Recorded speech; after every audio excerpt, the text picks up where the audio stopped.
Kita lanjut materi kedua, yaitu dengan tema kesehatan mental pelajar dan juga pendidik yang akan disampaikan oleh Dr. Ayu Prasetya, SPKJ. Kepada Dr. Ayu, dipersilakan.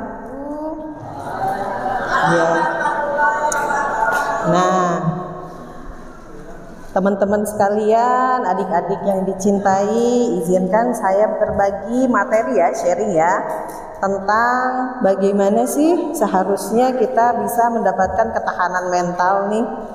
Nah, makanya saya kasih judul Pelukan Emosi Menjadi Pendukung Kuat Bagi Anak-anak Penuh Perjuangan. Karena sebetulnya jadi anak-anak ternyata tidak mudah ya. Dan setelah dewasa, orang dewasa seringkali lupa bahwa dia pernah anak-anak, pernah remaja, pernah kesulitan di dalam masa-masa perkembangannya.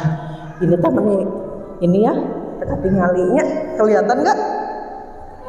Lumayan ya. Oke. Nah, ternyata kata Erik Erikson, kita itu punya tugas perkembangan. Dari kapan? Dari kita lahir sampai kita meninggal. Ternyata bukan di Islam aja ya, berdasarkan psikiatri juga sama. Di psikiatri itu, di psikologi itu, ternyata kita dari lahir itu ada tugasnya. Ketika kita lahir, tugas kita tidak tuntas, tidak selesai, kita akan menjadi orang yang membawa tugas itu ke fase berikutnya. Makanya kenapa orang bisa kondisinya sama tapi keluarannya beda. Kunaonnya ayo orang tua kamu mah kalau kamu ngomel-ngomel teh tenang-tenang aja kok, orang tua aku mah meni amuk-amukan. Beda modal. Pertanyaannya, apakah dia sudah selesai di tugas perkembangan sebelumnya?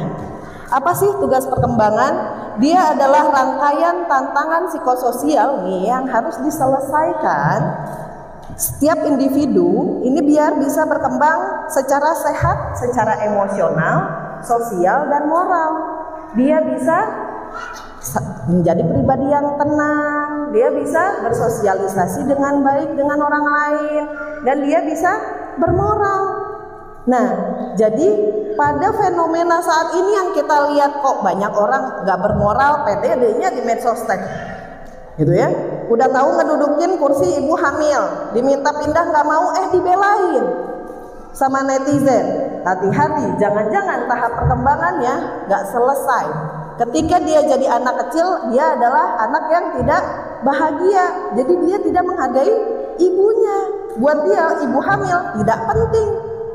Nah, akhirnya dia tidak bisa menghargai orang lain di luar sana yang sedang hamil. Jadi sampai orang-orang bertanya-tanya ya, ini teh orang teh keluar dari perut ibunya apa dari batu? Kok bisa nggak empati gitu ya sama ibu hamil? Hati-hati, ini di mana salahnya di tugas perkembangan? Nah, seperti apa sih tugas perkembangan? Ini adalah teorinya Erik Erikson. Aduh, ketinggalan itu ya. Wow, harus pakai mata batin sedikit ya. Oke, dari kapan? Ini paling besar adik-adik umur berapa? 18. Oke, kita stop sampai di 18 kalau gitu. Dari usia 0 sampai 1 tahun, ternyata dia sudah punya tugas dari jrol. Nah itu ya. Udah punya tugas, alas ya. Makanya dia nangis, baru lahir dikasih tugasnya. Kalian aja di sekolah liur ya, dikasih tugas ya. Tugasnya apa? Tugasnya adalah trust, percaya. Siapa yang bertugas sebetulnya adalah orang tuanya. Bukan hanya orang tuanya, pengasuh utamanya. Tidak harus orang tua, pengasuh utama juga bisa. Orang yang bertanggung jawab terhadap si bayi ini. Jadi, kapan dia belajar percaya? Dia belajar percaya si anak bayi ini nggak pernah nangis karena hal-hal tersier ya. Setuju ya? Nggak pernah tuh nangis minta game ya. Bayi baru lahir gitu ya. Ma pengen jajan di warung, nggak pernah ya. Dia nangisnya karena haus, lapar, kepanasan, mungkin pupuk, basic. Hal-hal yang dibutuhkan. Siapa yang harus bertanggung jawab adalah orang tuanya. Ketika atau pengasuh utamanya. Ketika pengasuh utamanya telat datangnya, nangis, Kalau di daerah ada ya. Jangan sering digendong atau anak teh bau tangan. Jangan langsung diangkat atau nanti manja. Salah. Karena bayi itu belajar, oh orang tua saya aja nggak bisa dipercaya pas saya panggil. Apalagi dunia ini. Dia sudah gagal di perkembangan trust yang pertama. Makanya saya adalah golongan yang sangat menentang sleep training pada bayi. Kebayang kita bayi disuruh nangis sampai capeknya terus tidur sendiri supaya bisa menenangkan diri sendiri, cenah. Belum kesana tugasnya. Yang dia harus ditenangkan, dia masih baru di dunia ini. Kebayang ya, teteh adik-adik akang-akang sekalian masuk ke sekolah, sok wejol, gimana kamu we? Gak diajarin, gak dikasih tahu toilet di mana, kelasnya di mana, bingung nggak? Bingung. Itu yang terjadi pada anak bayi yang di training. Kebayangnya ya anak bayi di training, gitu ya? Dia baru hadir di dunia ini udah harus di training. Saya menentang, dia akan gagal di kelas. Tuh. Saat mana ini tuh kok nggak dikasih minum, saya teh mana ini tuh kok saya dibiarin ya pupuk di popok, dia kehilangan trust. Saat besar dia akan tumbuh besar menjadi orang yang sulit untuk percaya sama orang lain, karena orang tuanya pun tidak bisa memprovide itu, ya. Kemudian yang kedua adalah will. Ini terjadi pada anak 1 sampai 3 tahun nih. Si anak sampai 3 tahun kalau diajak teh apa? Biar sama aku aja, sini mama sepatuin sama aku aja terus, ya, kayak gitu ya. Orang tuanya biasanya gimana? Yang ngasuhnya, gila, udah sini atuh, pakein. Willnya dimatikan. Jadi jangan bertanya-tanya kenapa anak sekarang kurang kemauan. Jangan-jangan kita yang mematikan willnya, keinginannya untuk berproses, gitu. Mah, aku juga mau motong-motong, sok gue kasih pisau-pisauan gitu ya. Biarin dia motong, biarin nggak sama gitu ya. Akarnya kayak dipotong, nggak apa-apa. Biarkan dia berkembang dengan will-nya. Jadi jangan dicegah. Kemudian purpose. Berikutnya adalah purpose. Ini anak 3 sampai 6 tahun. Udah tahu dia teh mau bikin apa, pengen apa. Nah, biasa ya, mulai sabun dicuci tangan teh habis. Wah, dipakai cuci tangan sama si anak teh, dipakai ngebersihin sebagai apa. Nah, itu jahat cenanya. Kotor ini teh. Dia teh sudah punya keinginan yang bertujuan. Kalau tadi hanya keinginan, ini sudah bertujuan. Jangan-jangan kita mematikan potensinya untuk berdaya, untuk melakukan sesuatu gitu ya. Nah, dia mulai inisiatif. Mah, gimana kalau misalnya aku pengennya, kalau anak-anak langsung ya, aku pengennya misting yang warna ungu. Nggak boleh, udah hijau aja, cina. Gitu ya. Mah, aku pengen bajunan, tadi cuci kering pakai gitu ya. Aku mau pakainya baju Superman. Jangan, mending udah belel gitu. Kita mematikan inisiatif dia. Seolah-olah kalau dia inisiatif salah. Akhirnya si anak bertumbuh besar menjadi orang yang selalu merasa salah. Saya nggak mau milih, takut. Saya nggak mau inisiatif, takut salah.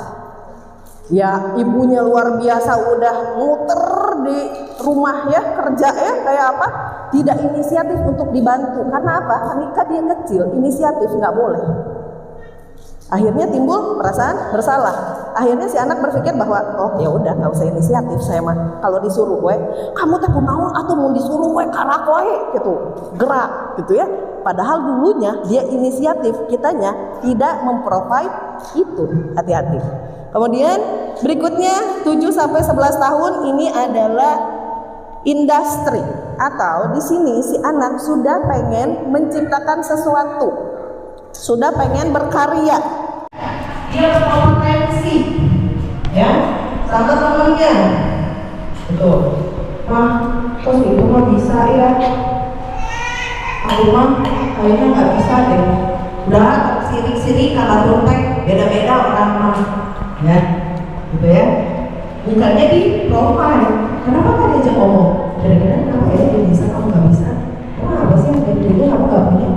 Aku nggak punya ini, segala kabarnya. Terus tanya lagi, kalau yang kamu punya dia nggak punya apa? biarkanlah dia berkompetensi dengan kelebihan yang dia punya. Jangan selalu jadi problem solver atau penyelesai masalah. Akhirnya si anak ini tidak bisa berkarya. Ketika tidak bisa berkarya, dia akan menjadi individu yang inferior alias merungut, merasa rendah diri. Nah, saya apa itu kita ya? Dan nama apa lima bubuk kaninan. Biarkanlah dia lebih kaya, biarkanlah dia anaknya siapa, tapi saya lebih baik hati. Biarkanlah dia punya apa yang melimpah, dia pewaris, tapi saya perintis yang gigi. Kenapa ke sana? Gitu kan ya? Sebenarnya ya.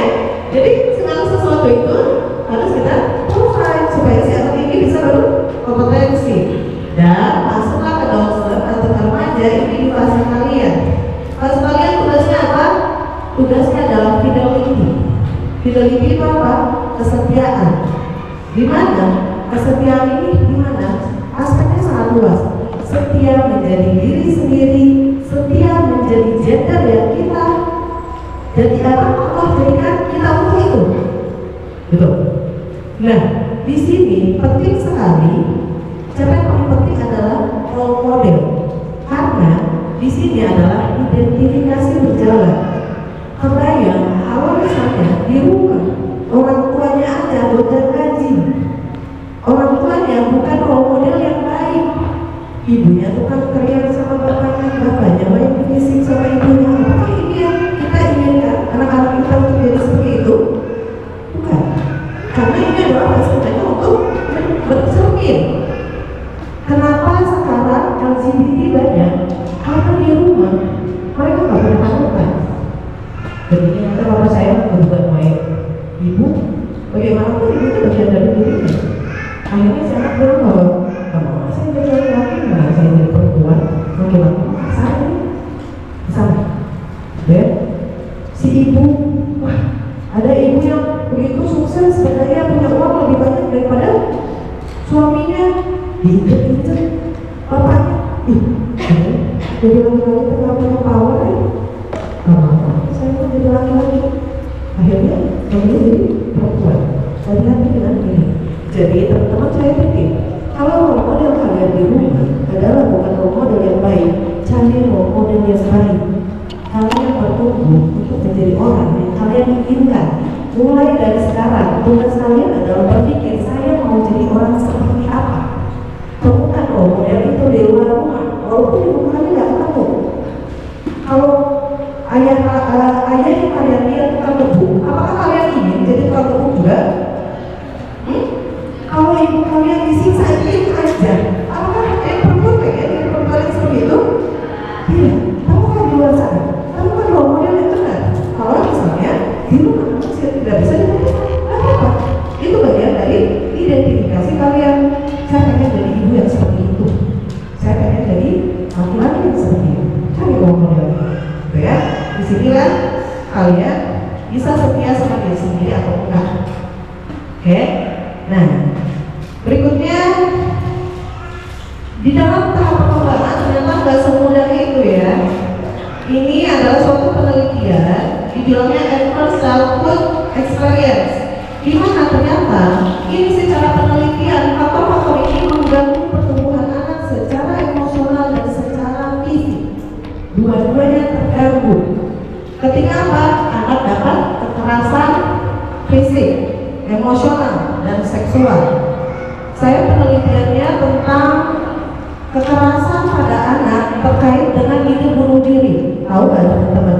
Ternyata anak-anak yang dulunya dapat kekerasan, apapun itu jenisnya dari 4 ini, mereka saat tumbuh dewasa 16 kali lebih tinggi keinginan bunuh dirinya daripada orang normal.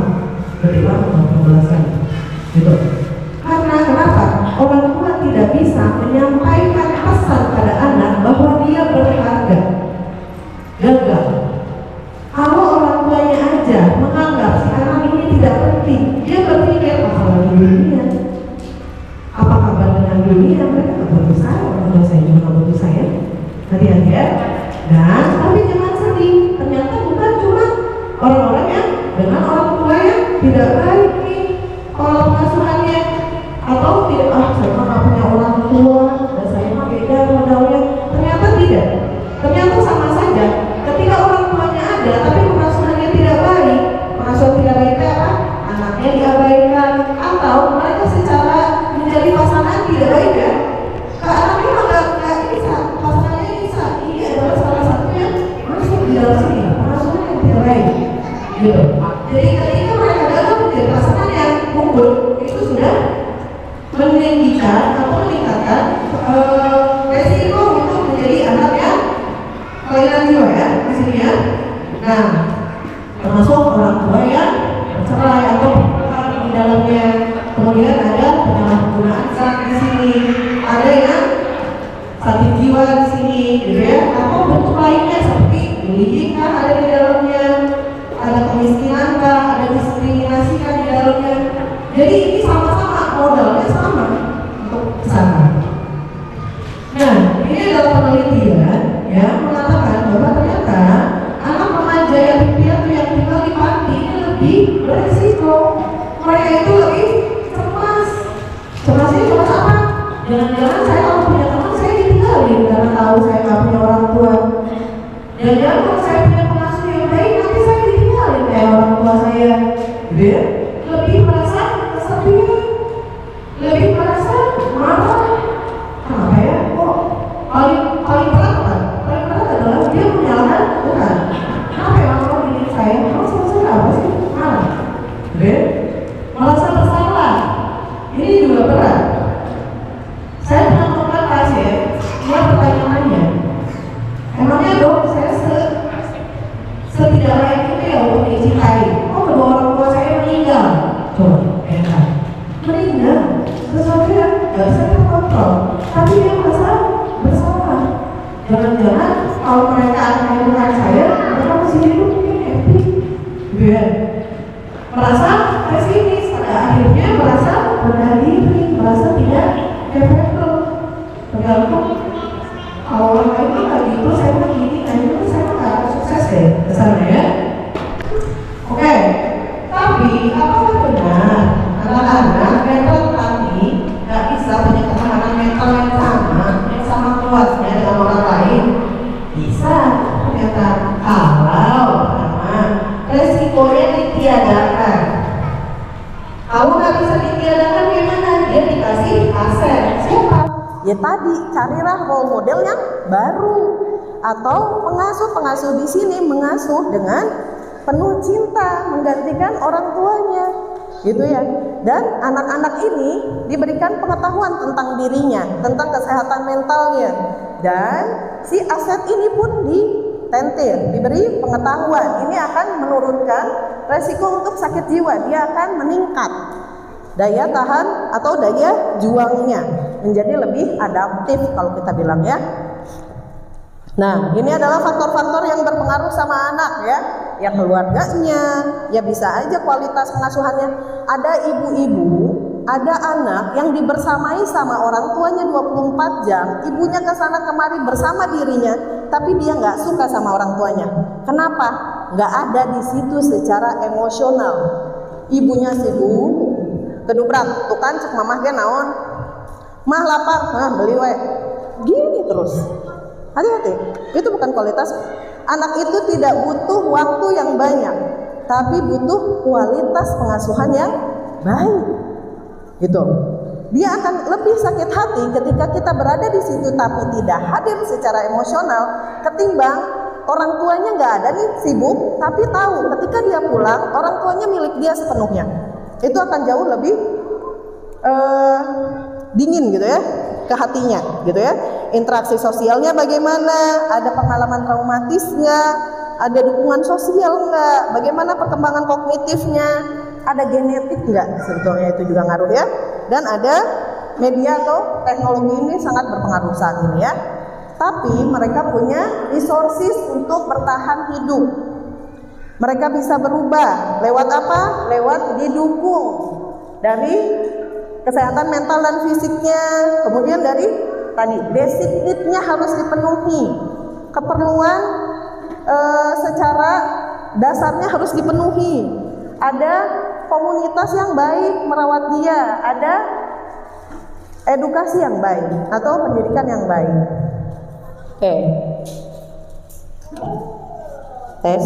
Nah, kayaknya saya lebih nyaman ini ya. Asal kukurukan gitu ya. Nah, ini adalah salah satu tabel yang sangat terkenal, yaitu hierarki Maslow. Kalau di medsos sering banget bilang, negara batur matos mikiran astronot, ayo negara kita teh ngeyek wae gitu, gosip, apalagi si artis siapa bercerai dengan siapa, gitu ya. Kenapa? Karena memang teori Maslow. Mereka ini dan ininya sudah terpenuhi. Makanya mereka di self aktualisasi. Self aktualisasi ini apa? Pembuktian diri bahwa saya berguna untuk halayak ramai, buat masyarakat. Makanya kenapa Amerika mikir gimana caranya bikin rokok yang baru. Indonesia masih pada tahap ini. Sebenarnya kita secara individual pun begitu. Kalau kita makannya, pangannya, rumahnya, keamanannya nggak dipenuhi, gimana ceritanya si anak bisa bertumbuh dengan optimal, bisa cemerlang secara prestasi, gitu. Jadi yang pertama kita penuhi apanya dulu? Kebutuhan utamanya. Udah belum dikasih makanan yang baik, sudah belum dikasih keamanan, sudah belum diberikan kenyamanan di rumah, kasih sayang. Jangan-jangan, dan ini adalah level yang tidak boleh dihukum. Kalau misalnya orang tuanya masih menghukum dengan tanya maneh mah bangun, teh dibere dahar kumama, sapopoe, itu salah. Karena dia adalah basic need, tidak boleh. Hukuman itu tidak boleh di level sini, gitu. Ya udah kamu mah nakal, keluar, pulang sana, kamu teh keluar dari rumah, dikunci, tidur di teras. Itu basic need, karena rumah adalah perlindungan. Nggak boleh dihukumnya begitu. Karena pada fase basic need, kalau anak mentok terus di sini, dia nggak bisa naik. Gimana dia bisa merasa aman secara psikologis dan fisik? Gimana dia bisa merasa dicintai? Gimana dia bisa bertumbuh dengan harga diri? Kalau ini semua tidak dijalani, dia tidak akan optimal secara prestasi. Nggak mungkin dia mau aktualisasi diri. Gimana emangnya mau ya mikiran bikin roket kalau besok makan apa kita masih nggak tahu mau makan apa, gitu kan ya? Yang kede ya roket mah gitu ya, nggak penting gitu ya, seperti itu ya. Oke, jadi bagaimana memprovide-nya? Ini adalah teori kelekatan. Ini adalah teori yang sangat terkenal, di mana cara pola asuh pengasuh utama terhadap anak ini menghasilkan, ini jenisnya ya, ini jenisnya 4, menghasilkan 3 keluaran dari si anak. Kalau orang tuanya atau pengasuhnya setiap kali si anak ini butuh ada ngedengerin, gedebuk, mah aku jatuh, di mana? Gimana kamu? Sakit nggak? Sebelah mana? Sini saya obatin. Dia akan secure. Mah, aku mau eksplorasi, mau jalan-jalan ya di pematang sawah. Oke. Tapi saat si anak jatuh, nggak dibilang tuh kan cek mama oke atau nggak sawah, gitu ya? Nggak begitu ya? Kenapa jatuh? Kamu belajar apa dari jatuh? Dia akan secure, dia akan mau eksplorasi ke dunia luar, dan dia tahu ketika dia gagal, dia luka, dia pulang ke rumah, dia punya tempat yang aman, secure. Nah, masuk ke kedua, anxious. Anxious ini anaknya diperhatiin, kadang-kadang nggak diperhatiin, gitu ya. Kadang-kadang si anak teh, mah pengen main gadget, sok seharian main gadget dibiarin. Nanti suatu hari, kamu tuh main gadget wae, gimana sih? Handphone itu PR. Tidak ada pola yang tetap. Jadi si anak teh dibilang kamu teh berprestasi, atuh tuh tinggal itu anak nasi tetangga. Gening para pinter, kamu mah bodoh, kurang diajar, sudah gitu ya. Tapi ketika dia berprestasi, mah aku dapat 100, oh yang lain berapa? Ada nggak yang 100? Ada, si B, oh sama atau gitu. Gak ada apresiasi di situ, gak ada apresiasi. Akhirnya anaknya bingung, katanya suruh berprestasi, udah berprestasi saya nggak diapa-apain tuh, nggak diapresiasi. Jadi ini teh gimana orang tua saya teh meraih cinta mereka teh gimana? Akhirnya timbullah menjadi anak yang anxious, takut, cemas, takut ditinggalkan. dia harus melakukan sesuatu untuk membuat orang lain senang. Akhirnya jadi apa? Istilahnya anak sekarang people pleasure. Saya harus melakukan sesuatu supaya orang tua saya senang. Saya harus melakukan sesuatu supaya teman saya senang. Mau jungkir balik, mau saya berdarah-darah, mau saya nggak suka hal itu, saya takut ditinggalin. Dia menjadi sangat cemas. Ada lagi yang namanya avoidant. Si orang tuanya ini sudah pada level anaknya yang enggak salah ini mah saya mau attract kayak bagaimanapun, si orang tuanya tidak concern sama dia. Terjadi pada apa? Orang tua yang tidak bisa membersamai anaknya secara berkualitas. Ini mama teripu dagangan, ini mama teripu sama anak yang lain. Atau lagi kewalahan secara emosional, ya nangis terusnya naon. Ya udahlah nanti aja lah kamu mah. Akhirnya avoidant, si anak ini jadi menghindar. Oh, gini ya udah deh, saya mah akan sangat mandiri. Berarti orang itu tidak bisa dipercaya. Berarti saya teh akan dekat sama orang seperlunya aja. Terjadilah orang anak dengan yang tumbuh besar dengan citra yang dingin. Kalau ada masalah menghindar, nggak mau attach sama orang. Dan yang paling parah adalah yang fearful, yang terakhir. Ini adalah disorganized. Orang tuanya sibuk sama dirinya sendiri, anaknya nggak kepegang, anaknya nggak keperhatiin. Dia adalah menjadi anak yang disorganized. Ya bapaknya sibuk misalnya dengan selingkuhannya, ya ibunya sibuk dengan tangisannya, anaknya nggak keurus. Akhirnya dia, atau ada KDRT di rumahnya, ya anaknya digebukin dan lain sebagainya. Akhirnya anaknya tumbuh menjadi anak yang disorganized juga. Dia ingin dicintai, tapi dia takut. Orang-orang tuh jarang rahat gini. Oh saya tuh harus melindungi diri gini, kayak gini. Akhirnya dia akan timbul, ada ya orang-orang yang pada pasangannya sayang, tapi nyiksa. Nah, jangan-jangan disorganized. Udah disiksa dia minta maaf. Maaf, aku tuh kelepasan. Kamu sih kayak gitu bikin aku emosional. Hati-hati, jangan-jangan attachment-nya adalah fearful. Attachment ini adalah cara kita berinteraksi dengan dunia luar, dengan teman kita, dengan atasan kita, dengan kekasih kita, belahan hati kita. Mau dimulainya di mana belajarnya? Di rumah. Kalau di rumah ini gagal dengan teori kelekatan ini, kita harus reset. Tapi bukan berarti teman-teman nggak bisa mereset ini. Sadari kalian adalah orang yang mana. Hanya yang secure, yang tahu bahwa saya bisa mencintai orang lain, tapi orang lain nggak boleh semena-mena sama saya. Kalau kamu udah mulai macam-macam ngelewatin batas saya, berarti kamu tidak layak untuk saya. Jadi dia bisa ngatur, gitu. Bukan yang, wah aku mah bucin padamu, mau jungkir balik juga aku mah, yang penting kamu tetap di sisiku. Nah hati-hati ya, itu masuknya insecure ya. Nah ketemunya yang insecure ini ketemunya sama siapa biasanya? Yang fearful, yang disiksa, yang naon gitu ya. Tapi dah aku cinta ya, nggak bisa lepas. Nah hati-hati, kelekatannya bermasalah. Teman-teman, Allah itu menciptakan kita nggak mungkin iseng. Kurang jelema cenah satu. Kenapa tuh teman-teman tadi tidak dijadikan tuh Tuhan wae? Ya kalau iseng mah dijadikan apa ya? Semut aja amuba. Nah, gitu kan ya? Mungkin ya, lebih ini. Kalian adalah manusia. Otomatis kalian istimewa. Dengan segala kelebihan kalian, dengan segala kekurangan kalian istimewa per individu. Jadi jangan mau ada orang yang bilang kamu mah nggak bisa apa-apa tanpa saya. No. Kamu mah mau nggak ada saya mah nggak sejalanan. Enggak. Kita punya potensi. Semuanya kita punya potensi.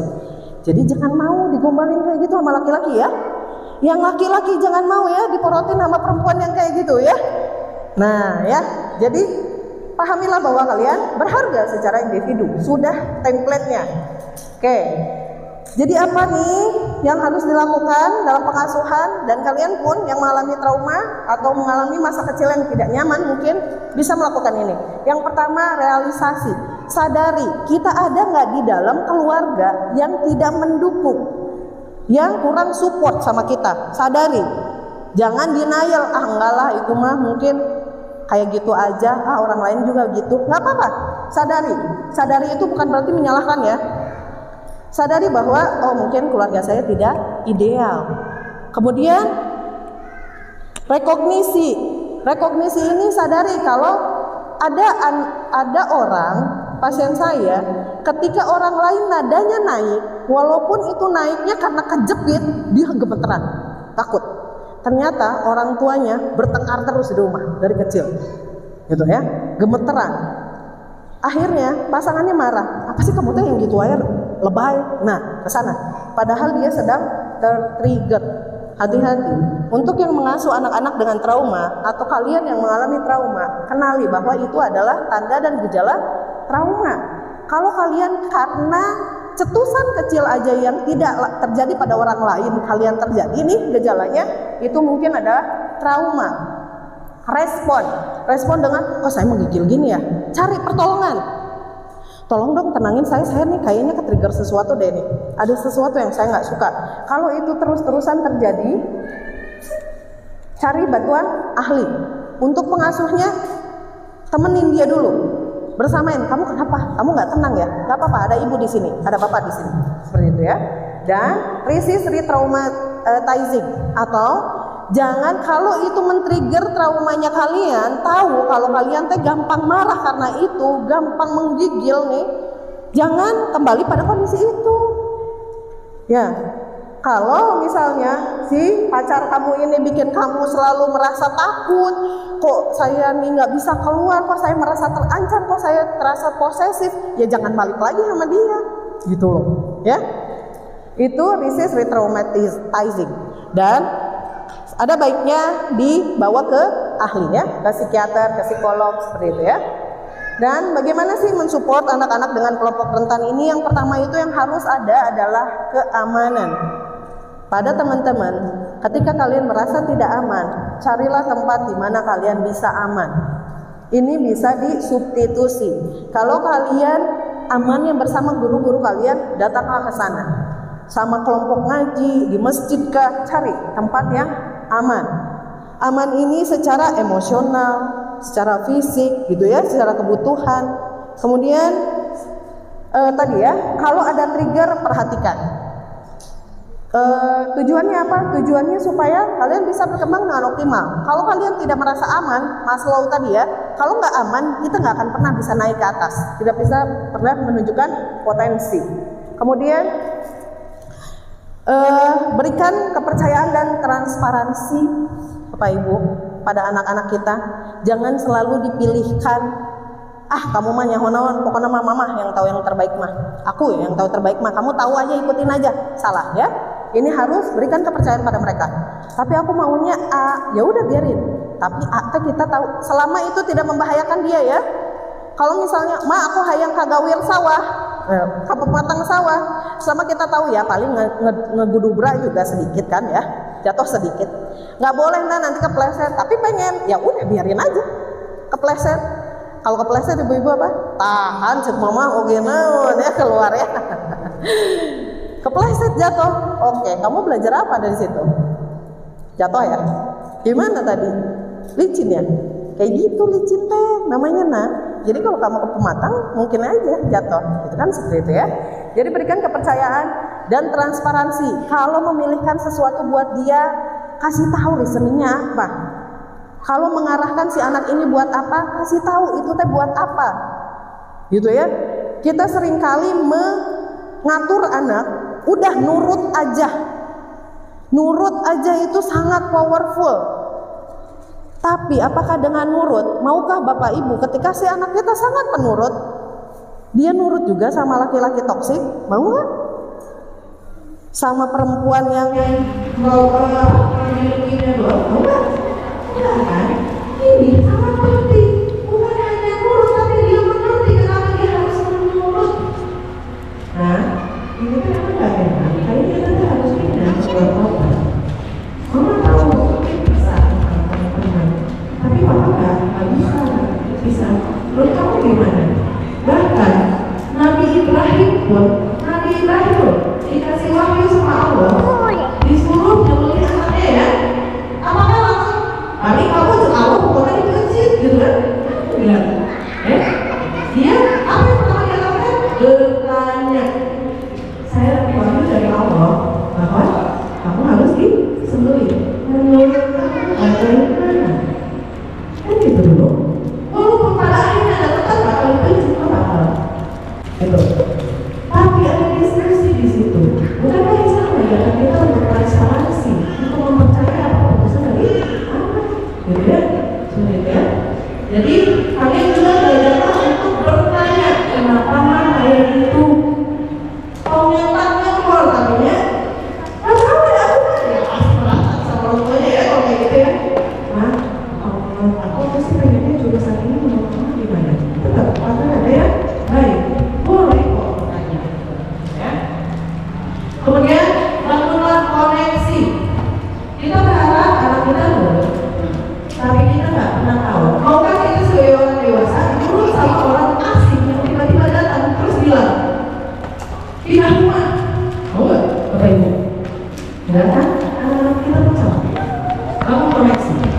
banyak dialog.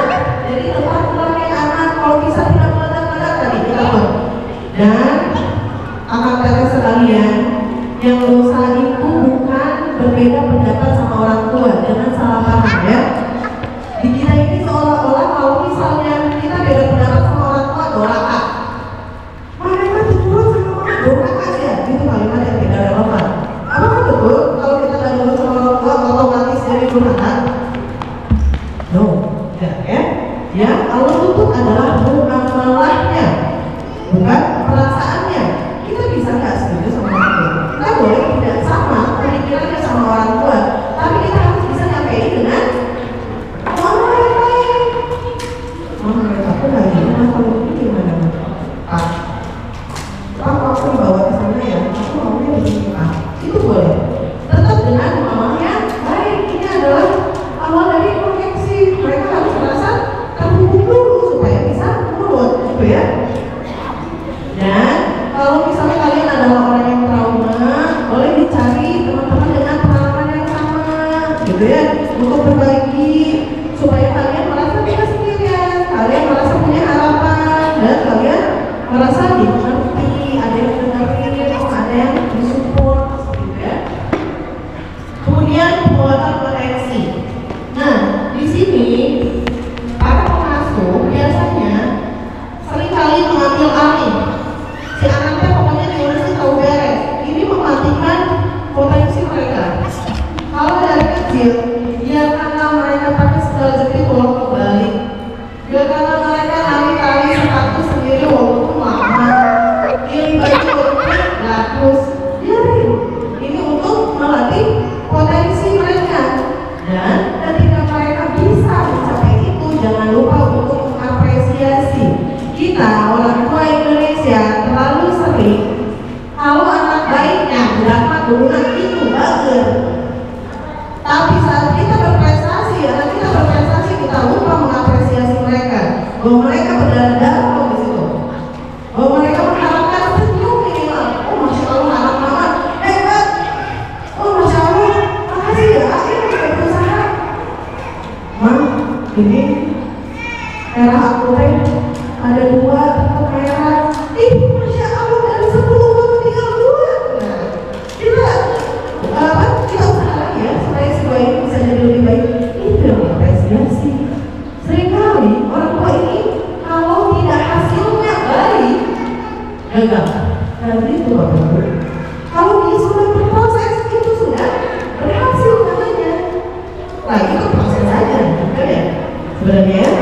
Dan lakukan disiplin positif. Ini ya, seringkali ya orang tua salah paham. Berarti kalau misalnya saya nggak boleh galak, nggak boleh POC, ya, berarti saya ini harus lembek. Ya begitu, pilihannya bukan itu. Ada disiplin positif namanya. Bersikap ramah dan menghargai anak saat dia nggak setuju dengerin apa argumennya. Dia tuh mau apa? Nah, dan teman-teman sekalian belajar untuk bicara dengan santun ya, teman ya. Orang tua tegas dan konsisten itu bukan keras. Mama bilang kamu nggak boleh pulang setelah jam 10. Kamu setelah jam 10 kan tidur duluan. Balik lagi basicnya rumah itu basicnya nggak boleh, bukan kayak gitu. Oke, konsekuensinya apa? Kita mau apa? Kalau kakak kayak gini lagi, kita bikin perjanjian deh. Hukumannya mau apa? Kayak gitu ya. Jadi tegas itu bukan keras ya, jangan salah paham. Tegas itu dan konsisten itu tetap pada peraturan yang kita buat, sepakati bersama. Bukan berarti harus nyambung, bukan berarti harus bersiksa ya. Dan fokus pada solusinya, bukan pada masalahnya atau pada hukumannya. Ya. Kemudian libatkan anak dalam mengambil keputusan dan motivasi untuk terus berproses. Kalian juga akan teteh belajarlah untuk menghargai proses. Kalau tadi kalian belajarnya nggak bisa konsentrasi, aduh saya nggak bisa konsentrasi, tapi kalian besoknya sudah bisa konsentrasi selama 30 menit, itu dihargai, berarti sudah berhasil prosesnya. Bukan, tapi nilai saya masih jelek. Enggak, prosesnya kan udah jalan. Bapak Ibu sedikit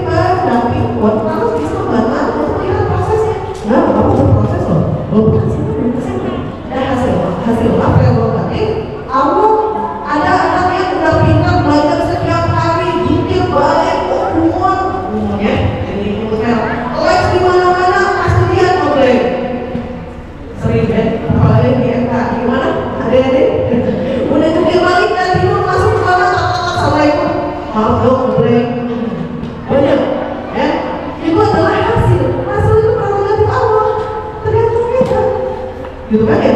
Kan selalu kalian ketika berproses, kalian rasanya melakukan begitu. Tapi ketika kalian menghargai prosesnya, insya Allah ada yang sia-sia. Oke lah, apa-apa, saya remedia. Seenggaknya kan berarti dari 10 kasus saya udah ngapalin 8. Ya, tinggal 2 lagi pas nanti remedial. Itu proses. Tapi kalau kemudian hubungan saya gagal mendingan gak dapat ujian, itu sangat besar ya. Oke.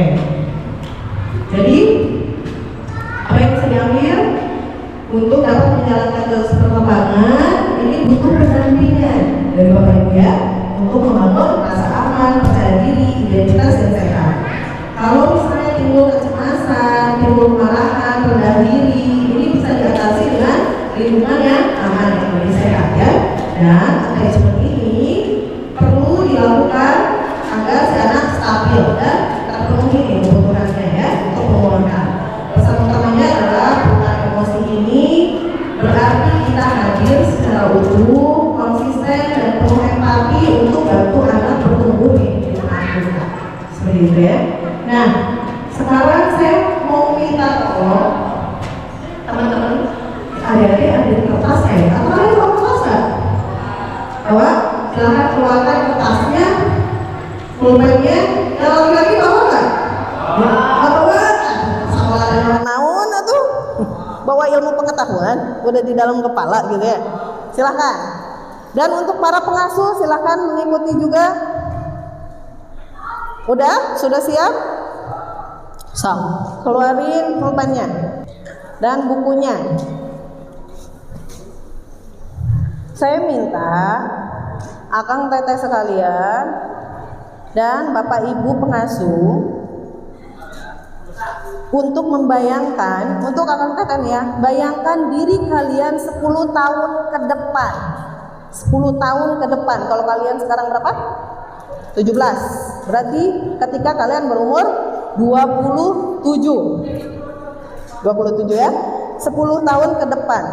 Saat umur 27, di 10 tahun ke depan ini, kalian sudah merasa lebih bahagia, kalian sudah mapan di situ, punya pekerjaan, punya teman-teman yang sangat baik, punya lingkungan yang sangat baik. Ya, kalian sudah selesai dari masa sulit saat ini, udah selesai, sudah lewat. Kalian di saat itu akan mendatangi kalian di saat ini, ya. Kalian yang umurnya 27 akan nih menemui, kalian udah sukses ya, udah sukses, punya teman, punya rumah, apapun yang kalian inginkan. Ketika itu sudah lewat. Kalian yang sudah sukses itu, sudah bahagia itu, mendatangi kalian yang saat ini. Apa yang ingin kalian bicarakan? Apa yang ingin kalian pesankan buat kalian saat ini? Mangga ya, dikasih waktu 5 menit, ada boleh? Panitia boleh? panitia boleh? Silakan tulis 5 menit ya. Dan untuk para pengasuh, tolong tulis surat untuk ketika pesan semangat dari murid yang sudah berhasil nih kepada mereka, ya. Ketika mereka sudah berhasil nih, pengasuhnya ketemu lagi sama situasi ini, mau nulis apa? Maka dikasih waktu 5 menit ya.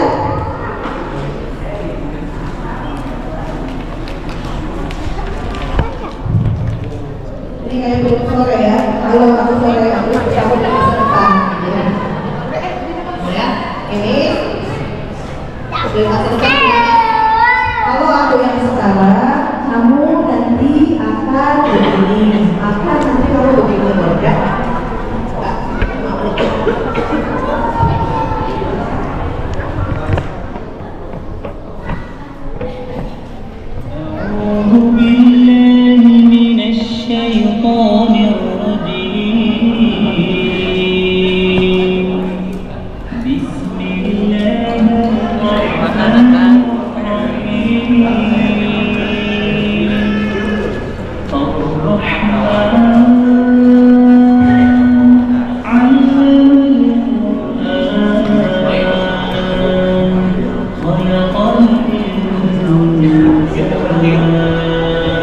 Bayangkan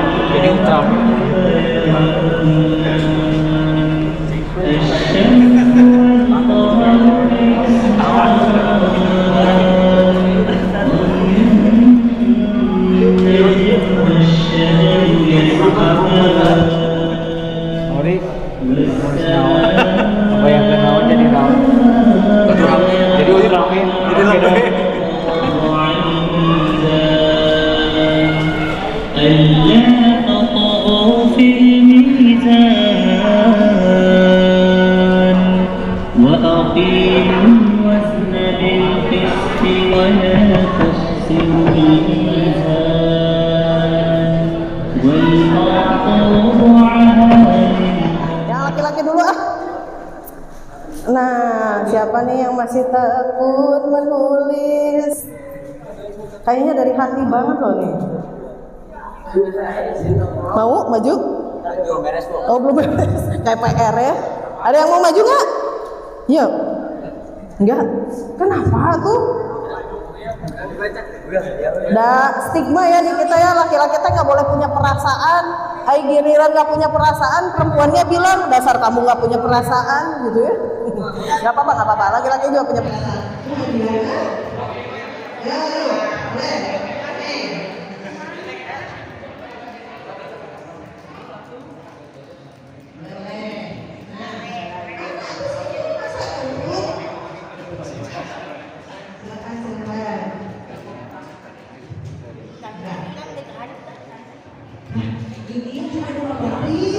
Nggak apa-apa. Iya, sok. Yuk, baca langsung atuh. Ngorilingan heula sawah. Enggak kan? Yuk. Jangan putus asa, terus baca dan berdoa, karena dengan doa kita bisa mendekatkan diri kepadanya dari Allah dan meningkatkan urusan dan masalah yang sedang dialami. Oke, tepuk tangan. Adanya namanya siapa? Wildan. Tolong hadiahnya buat Kang Wildan. Jangan putus asa, terus semangat. Wah, gitu ya. Udah kayak coach ya sama ininya ya. Sama anak binaannya. Ya, yang perempuan. Ya, boleh. Yuk. Siapa mau duluan? Ya, sok boleh. Wah, Masya Allah ya. Silakan. Assalamualaikum warahmatullahi wabarakatuh. Waalaikumsalam warahmatullahi wabarakatuh. Di sini saya akan memperkenalkan nama saya dulu ya. Mangga. Saya Aulia Rahma, perwakilan dari Santri Putri Wilayah Tulisan Mandiri. Di sini saya akan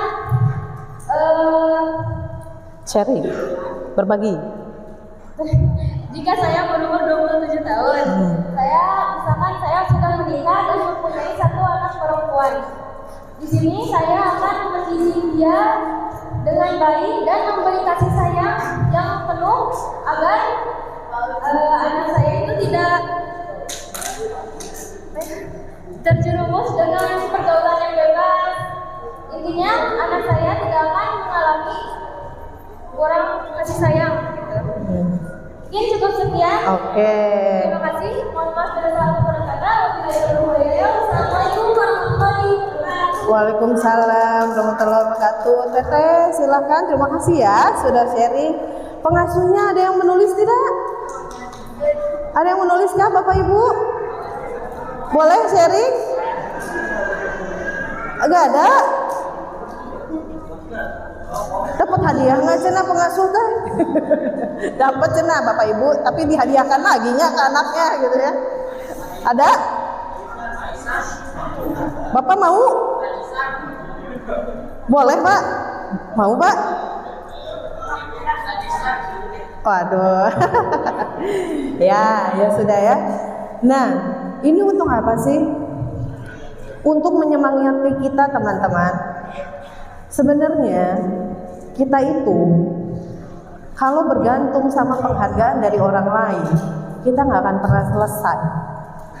Mau orang tua kita cari validasi, kalau mereka nggak tahu, nggak paham apa yang kita butuhkan, mungkin kita nggak akan pernah sampai di sana. Kalau kalian terus-terusan cari validasi dari orang lain, mau orang yang mana yang kalian bilang benar, capek.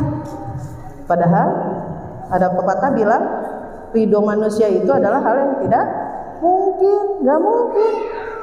Ingat cerita keledai ya? Keledainya tadi dipakai di komen, oh tidak bersyukur keledainya tadi dipakai. Anaknya naik, dibilang anak durhaka, eta bapaknya jalan. Bapaknya naik, bapak nggak tahu diri, eta anaknya jalan terus, begitu. naik dua-duanya di komen. Eta keledainya kasihan banyak duaan. Itulah manusia. Jangan selalu di komen. Kalian mau ikut validasi yang mana? Ya, oke? Oke. Saya minta teman-teman tutup matanya sekarang. Boleh? Tutup matanya. Tutup matanya. Boleh? Ya. Tarik nafas dalam-dalam dari hidung. Hembuskan pelan-pelan. Tolong dengarkan apa yang saya katakan. Teman-teman, saya adalah diri kamu dari masa depan. Saya datang menemuimu saat ini. Wahai dirimu, aku adalah dirimu dari masa depan. Terima kasih ya, kamu sudah mau berjuang sampai ke titik ini saat ini. Kalaupun gak ada yang bilang terima kasih sama kamu, aku akan selalu terima kasih sama kamu. Di depan kamu akan menemukan banyak kebahagiaan, banyak kasih sayang, banyak dukungan. Tugas kamu sekarang cuma bertahan. Kalau nanti kamu kesulitan, tenang. Aku akan ada terus buat kamu. Kamu gak akan pernah kehilangan dirimu sendiri. Walaupun semua di dunia ini gak ada yang mengapresiasi kamu, aku tetap bilang terima kasih sama kamu. Aku akan tetap terus sayang sama kamu. Aku akan tetap bangga dan bahagia atas apapun yang kamu usahakan. Jangan menyerah ya. Allah akan terus bersamamu kalau kamu mau bersandar padanya. Kamu akan bahagia dan kamu akan menemukan jalan. Ya, silahkan buka matanya lagi. Boleh bicara sama dirimu sendiri seperti itu setiap kali kamu down ya. Oke.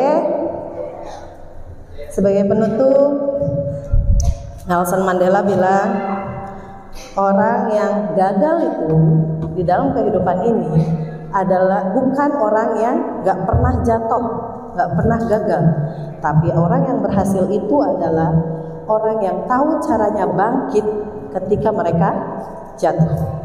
Itu saja dari saya. Assalamualaikum warahmatullahi wabarakatuh.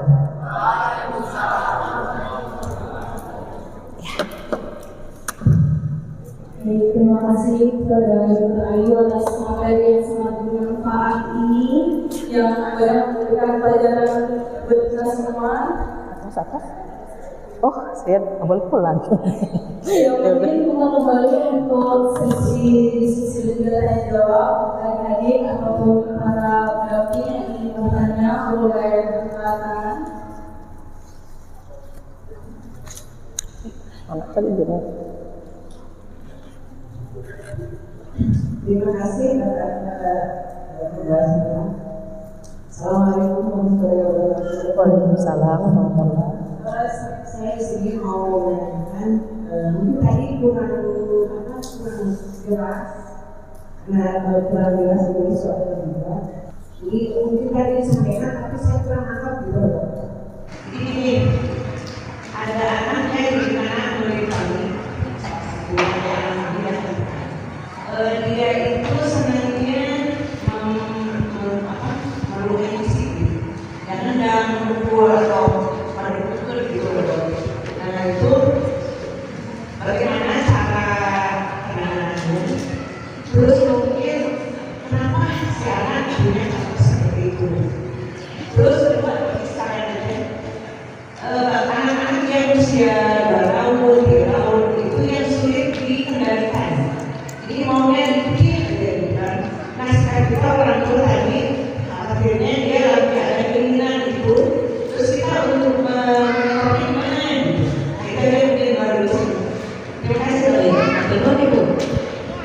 saya izin duduk ya, akan kata ibu-ibu sekalian. Mungkin yang pertama tadi ya Bu ya, kenapa ada orang anak mungkin yang karakternya suka kasar ya sama orang lain. Pada prinsipnya begini, baik pada anak maupun pada orang dewasa, orang-orang yang bahagia itu tidak akan melukai orang lain dalam segi apapun, mulut kah, bicaranya, perbuatankah, perilaku kah?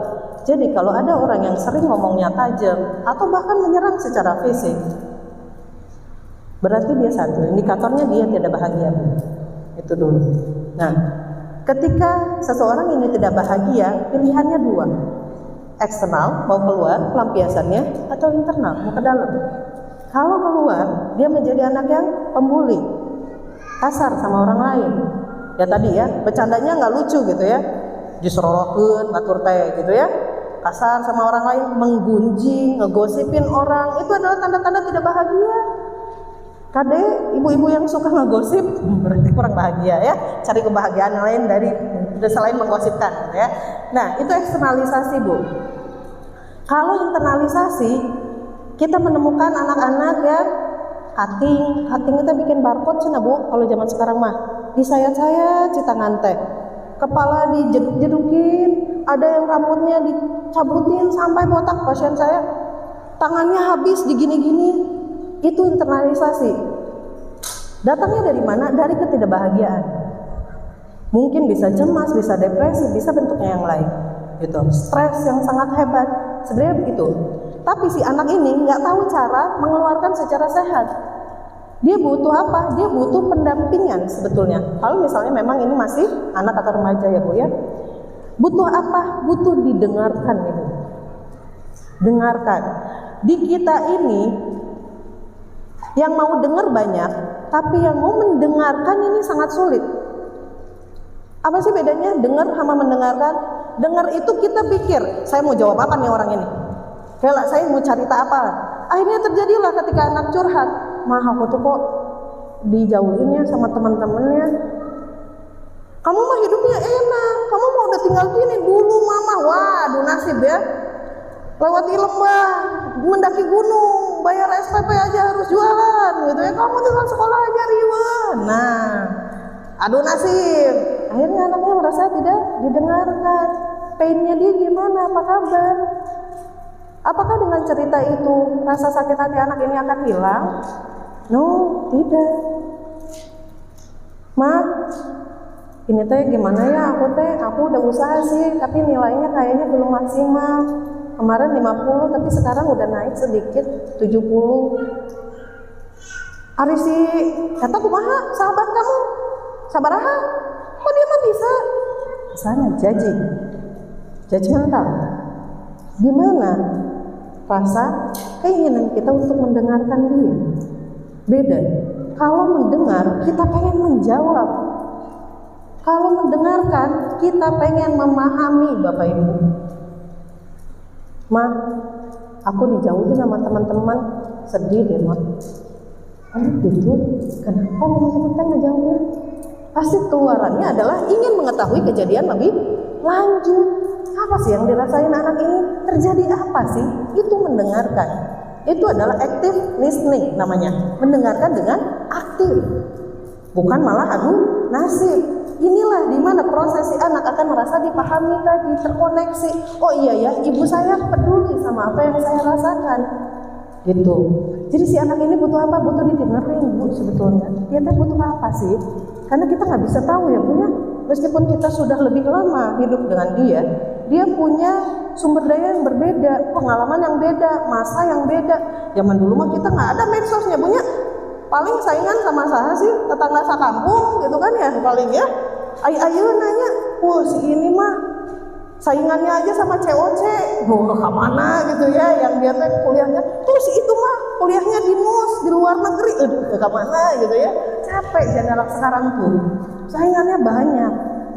Jadi dengarkan dulu, dengarkan tanpa menghakimi, dengarkan karena kita ingin paham. Itu dulu. Kenapa nah? Kamu lagi marah ya? Oh, kenapa? Menurut kamu setelah itu baru masuk nasihat. Oh, kamu sedih ya? Kira-kira kalau misalnya setiap kali kamu kesel di rumah, dibawa ke sekolah, ada teman kamu dijongkrokin, menurut kamu perasaan dia bagaimana? Baru masuk di situ nasihat. Gimana caranya anak akan dengar nasihat kita ketika dia juga tidak terkoneksi? Sama ya, kalau bapak ibu di rumah juga gitu kan ya. Bapak-bapak nih pulang ke rumah, ibu-ibu udah ngomel, "Kemana wae, mana nih telat gini datang ke rumah teh." Bapak-bapak kan akan langsung defense. Entar dulu, apa ini teh? Dia teh nggak tahu apa saya teh kerja di luar seharian. Buat siapa? Buat ibu. Wah, berantem. Si ibunya di rumah udah pontang-panting, jungkir balik, si bapaknya kemana, kasihan deh, kemalaman deh, itu pulang-pulang. Defense akhirnya. Coba kalau salah satunya dulu yang berubah, mau bapaknya misalnya, ntar dulu mah, kenapa mah? Mama capek. Kok marah-marah? Biasanya mama nggak gini. Coba dengarkan, akan beda outputnya, keluarannya bu. Atau ibunya, Pak, bapak capek ya. Sok atuh duduk dulu, kopi apa teh pak? Kasih dulu. Dari mana pak? Rapat gitu, tuh pak jam segini nggak datangnya telat. Akan beda bu. Betul. Saat perilaku kita beda, pasti keluarannya beda. Dari situ kita akan dapat jawaban apa yang kita mau sebenarnya. Dideketin dulu anaknya. Tidak ada hati yang bisa terketuk tanpa menawarkan hati lagi. Nasihat kita akan mental ketika kita tidak mau menyentuh hatinya dulu sebenarnya. Itu dulu bu yang pertama. Jadi panjangnya punya punten ya. Kemudian yang kedua, anak usia 3-5 tahun itu memang lagi lucu-lucunya bunyi. Lucu sampai liarnya kalau mau apa teh pokoknya mah aku gitu ya. Betul, karena umur itu kemauannya udah banyak, kemampuannya belum bisa ngikutin dan nalarnya belum sebagus anak lebih besar bu. Jadi dia nggak tahu tadinya kalau jalan ke sawah bisa jatuh ngungsep gitu kan ya. Kasih pemahaman dulu nggak apa-apa. Yang harus pertama diperhatikan apa, kitanya harus tenang dulu. Kalau anak tantrum kita ikut tantrumnya atau tantrum gitunya, si anak boleh makan ada saya ayam cerik gitunya. Nah, jadinya siapa yang mau menenangkan kalau kayak gitu? Nggak apa-apa, pahami bahwa itu fase dari anak. Ada waktunya dia begitu, nggak apa-apa. Tantrum wios, nangis mah nanti akan berakhir. Udah tenang, temenin, tapi jangan sambil main HP. Sok deh, goleran, mama main HP di dia. Nggak gitu ya, enggak ya? Ya, Ade masih marah ya? Gak apa-apa kalau masih mau nangis. Ibu ada di sini. Kalau Ade udah mau dipeluk, nanti ibu peluk. Bilang aja ya. Temenin aja bu dulu. Nanti kalau udah selesai zep, baru ngomong. Kenapa capek nggak? Mau minum? Kasih minum dulu. Basic need tadi ya. Kebutuhan dasar dulu. Kenapa nak? Mau apa? Ya udah aku pengen main ke sawah. Tuh yang lain juga main ke sawah. Oke. Mama larang kenapa menurut Ade? Ya hujan kata mama. Emang mama kenapa kalau hujan? Takut jatuh akunya. Jadi gimana? Mau mama biarin aja deh jatuh, digambir gitu di sawah, atau mau mama larang? Jadi mama larang itu karena apa ya deh ya? Karena sayang. Dia ngomong sendiri gitu. Tapi kalau kita langsung masuk nasihat, naon gitu, atau kumaha atau inget ya udah jajan yuk es krim. Wah dia besok pakai senjata itu lagi bu, ngamuk deh dikasih es krim. Gitu. Biarkan dia dengan emosinya, biarkan dia belajar untuk memproses kemarahannya, tapi kita bersamanya. Gitu. Yang perlu sebenarnya sama ya bu ya. Yang perlu dilakukan adalah hadir, ada di situ. Mudah-mudahan menjawab ya bu. Iya. Mangga. Yang tadi yang anak suka itu suka gitu. Apakah itu ya biasanya dari orang tua juga? Dia melihat karena sudah dikasih solusi yang kedua dan lama, dia nggak berubah gitu. Apakah itu juga dia dari orang tuanya atau dari lingkungannya yang membentuk dia seperti itu? Nah, itu yang saya masih ini harus gimana ini gitu untuk cari solusi. Udah tadi mungkin tahap-tahap yang dokter sampaikan dulu ini itu sampai sekarang belum berhasil gitu. Nah itu mungkin harusnya pendekatannya ke orang tuanya dulu atau yang mungkin mana akarnya gitu loh. Kita tangan dulu. Makasih dokter ya gimana bu? Sebetulnya anak ini kan dan diri kita sendiri multifaktorial. Ya faktornya nggak mungkin satu bu, pasti banyak. Ya pun gadget zaman sekarang ya bu ya, apa sih gamenya? Pukul-pukulan, tenang-tenangan gitu kan, apalagi anak laki-laki, tembak-tembakan, nontonannya Squid Game, ya sadis semua gitu sebetulnya. Ya itu juga menjadikan input ke otak kita, menormalisasi hal-hal yang keras, sadis. Kalau zaman dulu kita nggak sebanyak itu aksesnya ya bu ya. Itu juga menjadikan anak menormalisasi itu. Satu itu. Yang kedua, betul, perlu sekali untuk membawa orang tua untuk bekerja sama, Bu. Kalau misalnya dia terbiasa di rumah kayak gitu, ya dia dinormalisasi dong, di rumah saya aja kayak gitu, kenapa saya nggak boleh? Dan kita sebagai pendamping harus punya kesadaran bahwa kita sangat terbatas dalam membersamai anak-anak asuh kita, gitu. Yang paling utama memang orang tuanya. Oleh karena itu yang bertanggung jawab mereka sebetulnya. Bapak Ibu, mau nggak Bapak Ibu menjadi anaknya yang baik? Bisa nggak kerja sama-sama kita? Menurut Bapak gimana ini solusinya? Coba tanya Bapak Ibunya. Jangan-jangan Bapak Ibunya adalah orang yang permisif. Mau anak kayak gimana kayak ngamuknya? Wios lah, yang penting mah anteng. Nah ini bahaya.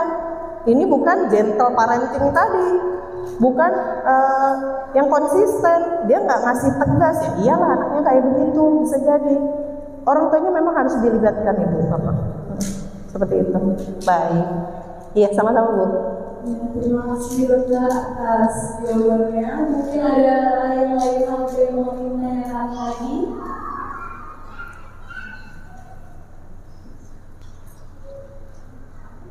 Di umur sekarang kalau masih berpasangan masih butuh orang tua.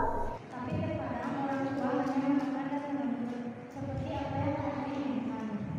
Tetapi mereka tidak hadir dalam posisi itu. Kita berpendapat pun atau berkeluh kesah malah dibilang anak yang membangkang, anak yang tidak mau diatur. Kita sebagai anak harus seperti apa? Baik, pertanyaannya bagus banget ya. Siapa teh namanya? Siapa? Oh, Teteh Siti. Bagus banget ya Teh Siti. Inilah pentingnya sebetulnya kita paham bahwa orang di luar kita, walaupun itu orang tua kita, adalah orang yang nggak bisa kita kendalikan responnya. Gitu. Kita bisa berusaha, tapi saat kita berpikir bahwa usaha kita pasti berhasil, ini pasti kecewa.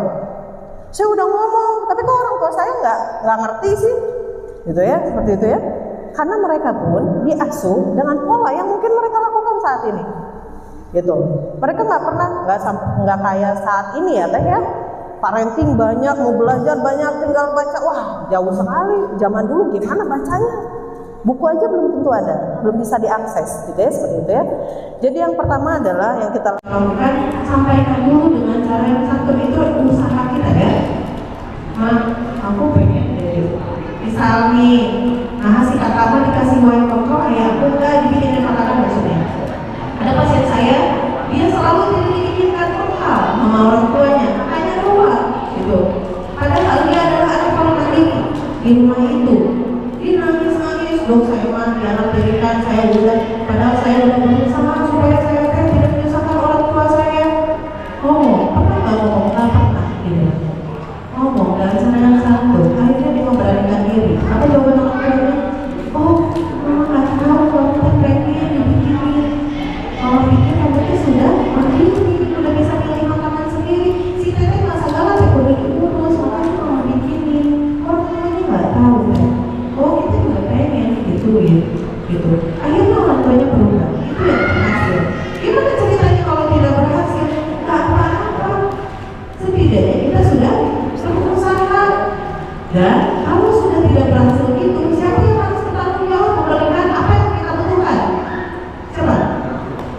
Orang tua kan? Nggak dapat. Cari figur lain. Ya kita apa? Tapi figurnya harus baik loh ya. Dia klasifikasinya harus baik. Apakah pengasuh ini bagus nih?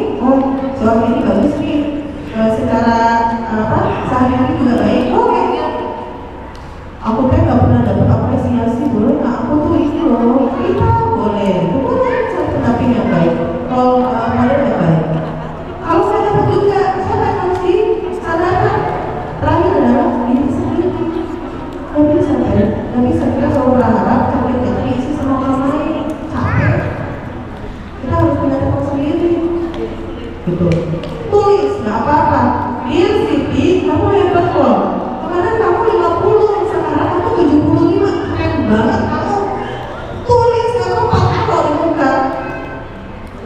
Oke, kalau gitu kamu akan kasih saya hadiah. Saya akan kasih hadiah, yaitu berbentuk jajan di warung. Walaupun kecil gitu ya. Gitu.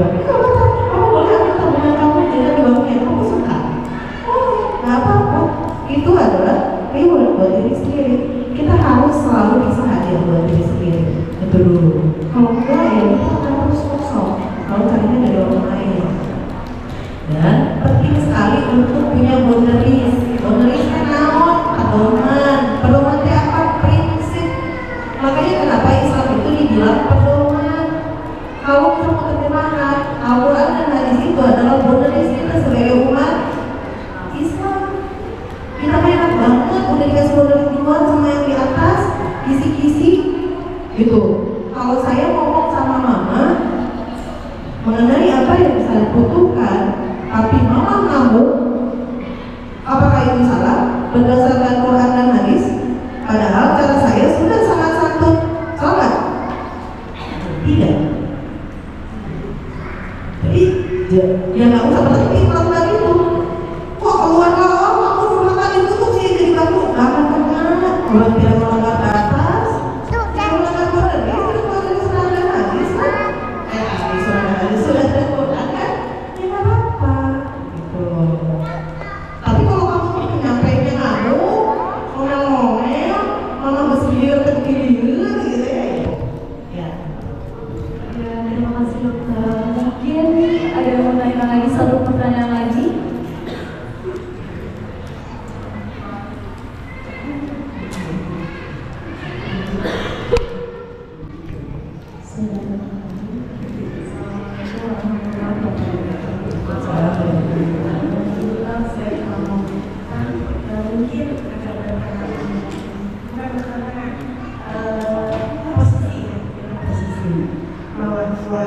Gimana nih dengan kondisi anak-anak yang sudah menjelang remaja atau dewasa, kita tuh harus memberitahukan atau harus apa ya?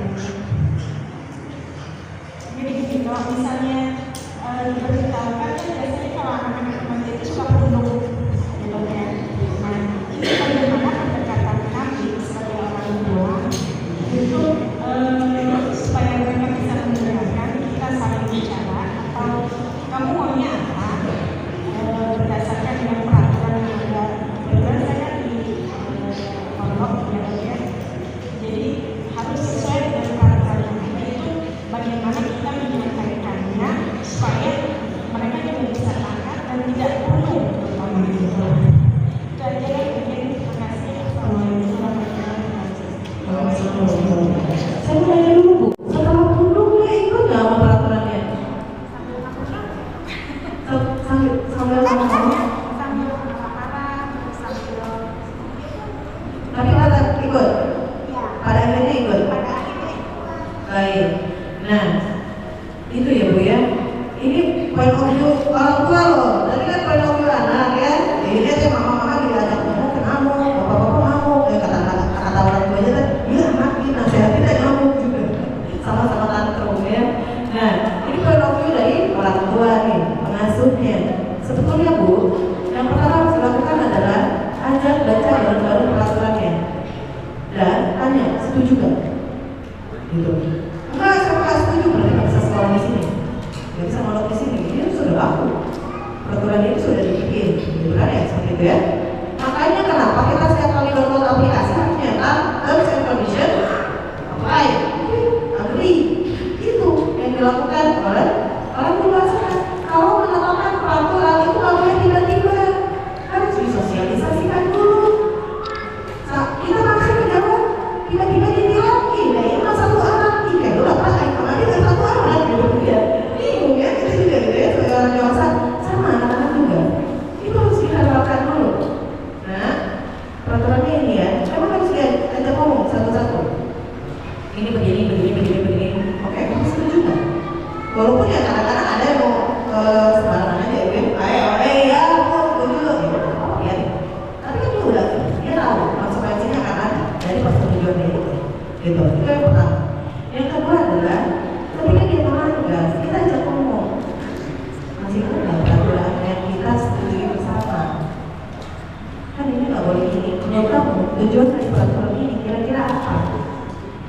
Orang hanya akan patuh ketika dia sadar bahwa apa yang diatur pada dirinya itu melindungi dirinya. Kalau ada lampu merah, Bu, jalannya lurus bukan perempatan,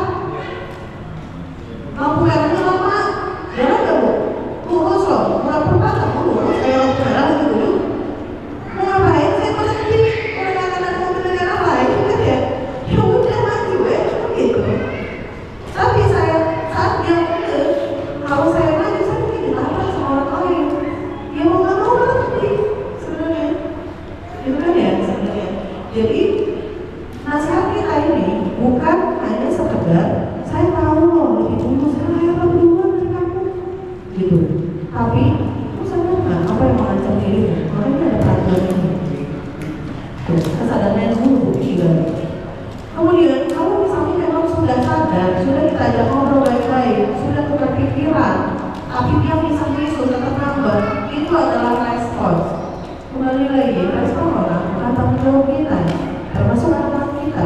Sebagaimana anak-anak kita bertanggung jawab pada respon orang tua juga tidak bertanggung jawab terhadap respon anaknya selama sudah melakukan di dalam koridor yang benar dan dengan cara yang benar. Jadi Islam itu ada dua ya Bu ya, bukan hanya tujuannya yang benar, caranya harus benar. Faktanya benar, tapi kita lewat positif ya salah jawabnya kan? Gitu ya. Kalau tujuannya dengan cara yang benar, tujuannya benar baru benar. Begitupun di psikiatri, psikologi, gitu. Caranya harus benar, tujuannya benar. Gitu. Kalau anaknya bisa misu terus kamu sama saya seperti ke PCT, dia bukan kontrol kita. Nggak apa-apa Bu, main apa mah? Itu adalah konflik yang diperlukan. Kalau saya gini, jangan takut berkonflik hanya karena kita takut dia berespon negatif. Kalau itu penting, konflik itu penting. Kalau suami kita nih misalnya, terus ini masih apa yang dia mau, itu takut nih dia jadi anaknya nggak tahu batasan. Kalau saya ngomong nanti berantem sama suami, nggak apa-apa kalau diperlukan berantemnya nggak apa-apa. Lagi, kalau anak-anaknya bisa misu, tapi kan mulut gitu ya, nggak ada masalah. Ya tapi ya sama dia manusia punya emosi, lebih bete, ditegur, jangan-jangan kita tegurnya depan bestinya, apalagi depan kencengannya, wah bahaya, jadi tambah kisah-kisah gitu ya. Nggak apa-apa, walaupun kita sudah mereview semua dengan cara yang benar, kalau dia yang kisah-kisah, itu yang diperlukan. Yang penting kan dia tahu, mampu, peraturan itu. Itu, iya, pakai. Terima kasih Dr. Ayu. Sesi selanjutnya adalah penyerahan sertifikat Jaya Cinawaka pada Dr. Ayu. Silakan.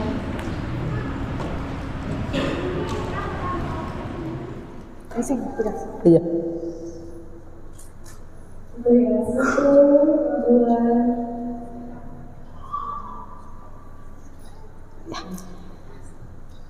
Oke, terima kasih. Terima kasih Ran. Pamit ya. Assalamualaikum.